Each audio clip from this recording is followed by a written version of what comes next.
I mean, for us, that was the first thing we really wanted to get into, is production of pre-rolls at a faster, more consistent base. And to us, this was absolutely a game changer, because we were able to ensure that all of our retail stores had at least 5 to 10 different strains of pre-rolls at any given time.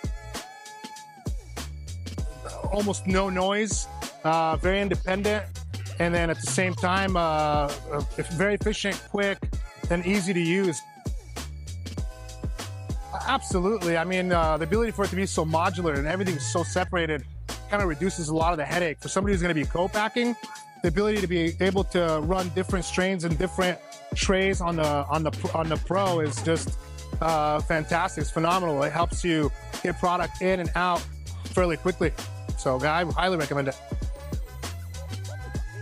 And this is why I like STM so much, is because it's not an all-in-one package. It's separated. You're able to pick and choose which way you want to go initially and not have to spend, an arm and a leg to get one machine to do a pre-roll for you, You can start with a RocketBox and then eventually move to the closer, atomic closer, whichever way you want, but it's also very feasible. That's why I like STM so much, honestly.